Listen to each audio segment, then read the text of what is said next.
अभी आगे चलें। फिर एक और लेटर लिखता है, और क्या लिखता है, अब इसको समझो।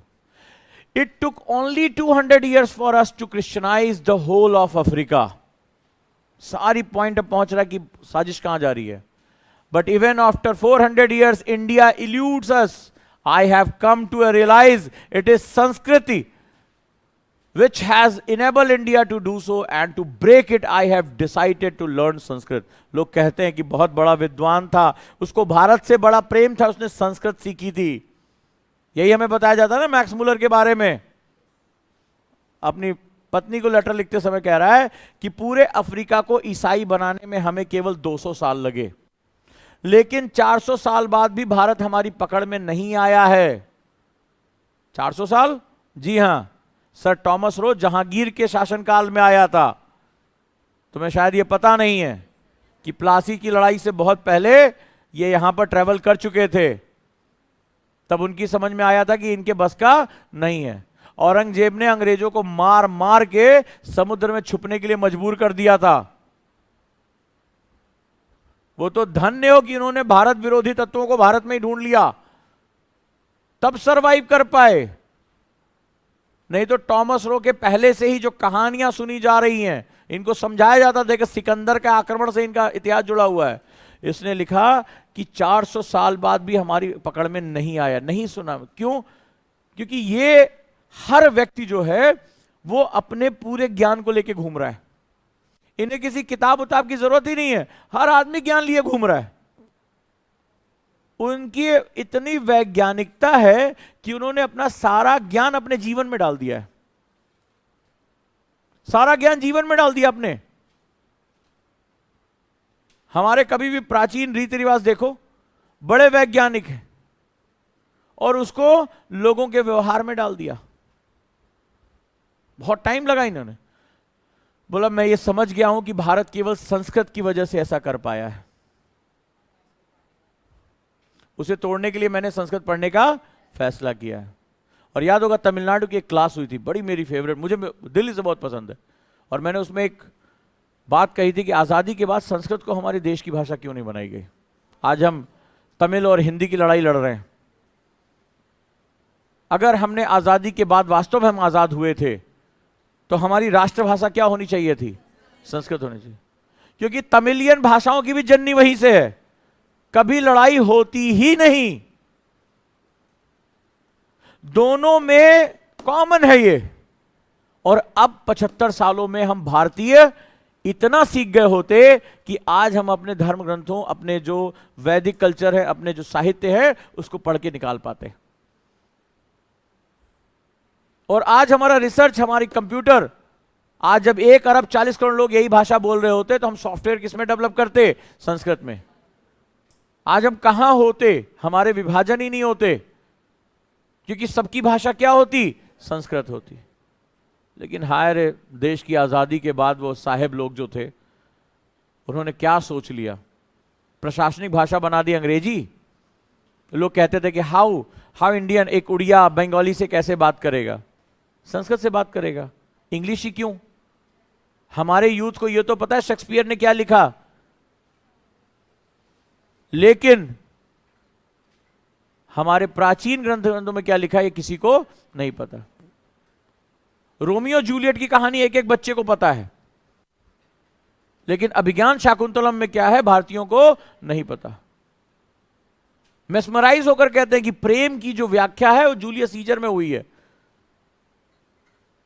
तो जाकर पढ़ो। जब कुमार संभव, जब तुम कालिदास को पढ़ते हो, तब तुम्हें पता चलता है कि प्रेम की व्याख्या, नायिका का वर्णन भारतीय संस्कृत में कितना जबरदस्त किया गया है। और मैंने उस क्लास में एक डिस्कशन भी किया था। हमारे यहां पास में एक पार्क है मेघदूतम, पता नहीं किसके दिमाग में थोड़ा सा हुआ, अभी आजकल पार्क का नाम रखा गया मेघदूतम। तो वहां पे मेघदूतम की, जो मेघदूतम कालिदास की एक बहुत जबरदस्त संरचना है। मेघ मतलब बादल, दूतम मतलब संदेश पहुंचाने वाले। तो उन्होंने बादलों को अपना कैरेक्टर बनाया है। और वहां मैं ऐसे टहलता हुआ जा रहा था, वॉक कर रहा था वहां पे, तो एक पत्थर पे उसका अनुवाद लिखा हुआ था। इतना सुंदर, क्योंकि ज्योग्राफी में आप जानते हैं कि कौन से बादल बारिश करते हैं, निम्बो स्ट्रैटस बोलते हैं उसको, कि वेस्टर्न ने 19वीं सेंचुरी की शुरुआत में बताया। उसमें वो कहते हैं कि नायिका की कमर में पड़ी हुई करधन, वो इतने सुंदरता से लिखते हैं, बादलों की लड़ी के समान है जो वर्षा करेगा। और इन बादलों की एक खास बात होती है, वो एक बहुत नीचे आते हैं और वो क्या होते हैं, इसको मध्यम वेग भी कहते हैं। जो उच्च मेघ होते हैं वो बारिश नहीं कहते, उसको साइरस क्लाउड्स कहा जाता है, कपासी मेघ। करधन कहां पहनी जाती है, कमर में। कितनी सुंदरता से क्लाइमेटोलॉजी और साहित्य को उन्होंने पिरो दिया है, कितनी सुंदरता से पिरोया है। और हम भारतीयों को इसके बारे में कुछ भी नहीं पता। हम कहते हैं जूलियस सीजर, हम बात करते हैं रोमियो जूलियट, हम बात करते हैं क्या नाम है, शेक्सपियर की कहानियों की। हमें हमारी कहानियों के बारे में कुछ नहीं पता कि क्लाइमेटोलॉजी को कैसे कहानियों में पिरो दिया उन्होंने। कभी घाघ भड्डरी के बारे में पढ़ के देखना, भारत के क्लाइमेटोलॉजिस्ट के बारे में कविताओं में उन्होंने बादलों के बारे में बता दिया कि कौन से मेघ बारिश करेंगे कौन से नहीं करेंगे, ये उन्होंने कविताओं में बता दिया। घाघ और भड्डरी की कविताएं, नाम भी नहीं सुना होगा आपने आधी से ज्यादा क्लास में, नाम ही नहीं सुना होगा। तो हम सिर्फ भारत में रहते भर हैं। बता के चला गया, ये अपनी वाइफ को लेटर लिखे, लेटर में बताया था कि काट दिया, और काट दिया उसने। और 1947 में हमसे बहुत बड़ी गलती यही हो गई। आगे क्या कहता है, इसका दिमाग अब बदलना शुरू हुआ। ये जो पहले भारत को लेके मेस्मराइज हुआ, अब क्या कह रहा है, भारत के secretary of state Duke of Argyll को उसने एक लिखा, एक पद हुआ करता था सेक्रेटरी ऑफ स्टेट, भारत का सारा काम, भारत सचिव बोलते थे उसको। उसने अपना असली चेहरा दिखाया। ये हमें क्यों नहीं पढ़ाया जाता है। उसने क्या लिखा, the ancient religion of India is doomed and if Christianity does not take its place whose fault it will be. कहता है कि भारत का प्राचीन धर्म अब मरणासन्न अवस्था में है, मर जाने की हालत में है। हमने इसकी जड़ें खोदना शुरू कर दिया, भेदभाव तमाम इनको आपस में फंसा दिया। बोला अगर इसकी जगह ईसाई धर्म नहीं लेता तो ये किसकी भूल होगी। आज जो मणिपुर में हो रहा है ना, जब उसको जांच पड़ताल करोगे तुम्हें यही बात समझ में आ जाएगी, मैती कौन है और कुकी कौन है। पूरा नॉर्थ ईस्ट की पॉपुलेशन, नागालैंड की पॉपुलेशन आज जाके चेक करो तो पता करो, आज 90% पॉपुलेशन किस धर्म को मानती है। मैं झारखंड के जंगलों में गया और एक कॉमन चीज देखी, हर गांव में ईसाई मशीनरियां बनी हुई थी। झोपड़पट्टी के बीच में एक बिल्डिंग ऐसी थी जहां क्रॉस लगा हुआ था। मैं किसी रिलीजन के खिलाफ नहीं हूं, लेकिन गांव आदिवासी इलाकों की बात कर रहा हूं, सघन गांव, जिसे वास्तव में तुम कहते हो भारत की आत्मा, पूरे के पूरे गांव को परिवर्तित कर। ये साजिश आज भी चल रही है, भयानक तौर पे चल रही है, कोई छोटे मोटे स्तर पर नहीं चल रही है। और हमें कहां फंसाया जा रहा है, इस्लाम से लड़ो, हिंदू मुस्लिम इतना बोला जा रहा है। जो खेल खेल रहा है वो दूर बैठा हुआ है, और ये बहुत पहले से चल रहा है।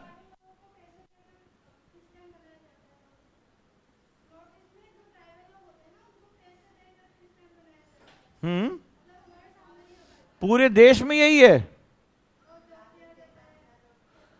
सवाल ये नहीं है, सवाल है कि इतिहास अब करवट लेने जा रहा है। जो राज्य सत्ता थी अब वो रिलीजन को इस्तेमाल करेगी, और भारत के पूरे इतिहास को उन्होंने कैसे ट्विस्ट कर दिया देख लिया आपने।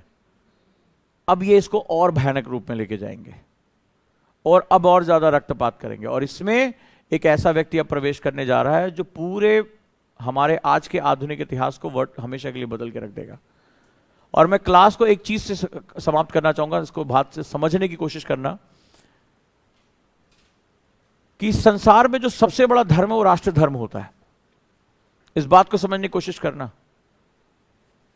जिसे सो कॉल्ड ये रिलीजन कहते हैं, रिलीजन राष्ट्र से बड़ा नहीं हो सकता। रिलीजन हमेशा सत्ता का हथियार होता है, ये बात ध्यान रखना। पूरे विश्व में उठा के देख लो। इसलिए कई बार ऐसा होता होगा कि सनातन की बात हो रही है तो यानी हिंदू धर्म की बात हो रही है, तो मैं कुछ नाम देता हूं, अभी हाल ही में नाम आए, राइट। नेवल रॉय सिंघम नाम सुना होगा, 10,000 करोड़ रुपए की फंडिंग चाइना से ली भारत विरोधी खबरों के लिए। उसने जिसको पैसा दिया, जो न्यूज पब का मालिक है पराशर, उसकी बेटी, ये सभी जन्म से हिंदू धर्म को मानने वाले हैं। तीस्ता सीतलवाड़ कन्विक्ट हुई, अभी कहां पैदा हुई? हिंदू परिवार में। और ये सब कर क्या रहे हैं? ये सभी भारत विरोधी खबरों को आगे लेकर जा रहे हैं। आसाम में हिंसा हुई, 70 से ज्यादा लोग मारे गए। जहांगीरपुरी में हिंसा हुई, 50 से ज्यादा लोग मारे गए, और ये एंजॉय कर रहे हैं। ये CIA से अभी खबरें आई, CIA से और चाइना से इन्होंने बेहिसाब पैसा लिया है। तो ये बात ध्यान रखना कि हमें यह बरगलाया जाता है कि ये फलाने धर्म का है तो ये भारत विरोधी होगा। जब जहांगीरपुरी के दंगों के बाद जब रोहिंग्या के आवास गिराए जाने लगे, तो तुम्हें पता है उसको स्टे लेके सबसे पहले कौन पहुंचा था? वृंदा करात। बिंदी लगाती हैं, साड़ी पहनती हैं, और वास्तविक रूप से एक हिंदू परिवार में पैदा हुई। सबसे पहले स्टे लेके पहुंची थी, कोई मुस्लिम परिवार से नहीं आया। जब रोहिंग्यास को बाहर निकालने की बात हो रही थी, स्टे ले लिया, सुप्रीम कोर्ट पहुंच गई और दे भी दिया सुप्रीम कोर्ट, हाई कोर्ट ने, उसने।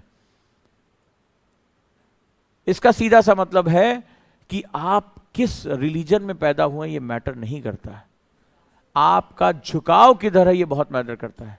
क्योंकि ये खुले तौर पर ये कहते हैं कि वो माओ के सिद्धांत से, यानी चीन के सिद्धांत से प्रभावित हैं। वो भारत में रहकर भी प्रो चाइना बातें करते हैं। और अगर आज सुबह का पेपर उठा के देखते हो तो भारत एशिया कप जीतता, और उस कप को जिताने में जो सबसे इंपॉर्टेंट भूमिका है वो सिराज की है, मानते हो? और पूरा भारत गौरवान्वित है इस जीत पर। आतंकवादियों से टक्कर लेते हुए जो DSP साहब शहीद हुए, हुमायूं डार साहब, उनकी देशभक्ति पर कोई क्वेश्चन नहीं उठा सकता। उनके पिता ने भी अपना पूरा जीवन देश की सेवा में लगा दिया। तो याद रखना इस अंतर को, जब भी कभी डिबेट हो कि ये फलाने रिलीजन का है, ऐसा होगा वैसा होगा, तो याद रखना सबसे बड़ा धर्म राष्ट्र धर्म है, क्योंकि राष्ट्र है तो हम हैं। ये सबसे महत्वपूर्ण बात है, बाकी सब कुछ छोटा पड़ जाता है। नेशन फर्स्ट, अगर ये कॉन्सेप्ट हमारे साथ रहा तभी तुम सनातन को समझ पाओगे। क्योंकि मैंने जितने नाम लिए हैं वो सभी हिंदू परिवारों में पैदा हुए, और आज देश के खिलाफ, देश के और देश के बाहर बैठ के काम कर रहे हैं। इतिहास उठा के देख लो कि मुगलों को स्थापित करने में भारतवंशियों का हाथ था। अंग्रेजों को स्थापित करने में अगर मीर जाफर का नाम आता तो नाम जगत सेठ का भी आता है। दरवाजे रात में खोलने का काम उसी ने किया था। तो याद इस बात को हमेशा रखना कि राष्ट्र से बढ़कर कुछ नहीं है। ये जो रिलीजन का कॉन्सेप्ट है ये इनका कॉन्सेप्ट है। और सनातन क्या कहता है? सनातन कहता है सभी को स्वीकार कर लेना। एक्सेप्टेंस हमारी कोर वैल्यू है, और कोई गारंटी नहीं है कि ये कहे कि ये हमारे धर्म की वैल्यू है तो हम ही जानते हैं। कोई गारंटी नहीं है इस बात को, क्योंकि इसके लिए तुम्हारे चश्मे पे राष्ट्र होना चाहिए। इसीलिए क्या कहा गया? जननी जन्मभूमिश्च स्वर्गादपि गिरियसी। तो जब भारत के लोग, रहने के लोग जो हैं, अगर इस बात को समझ जाए, जननी जन्मभूमिश्च स्वर्गादपि गिरियसी, यही जो भूमि है वही हमारी जननी है, और इसी जननी के पैरों में स्वर्ग है, कहीं और स्वर्ग नहीं है। यानी हमारी मातृभूमि में ही स्वर्ग है, यही हमारी जननी है, हमारी मदर है, और मां के ही चरणों में स्वर्ग है। यह बात हमसे बहुत पहले कह दी गई थी। यही है वो सनातन परंपरा जिसके बारे में हम बात करते हैं।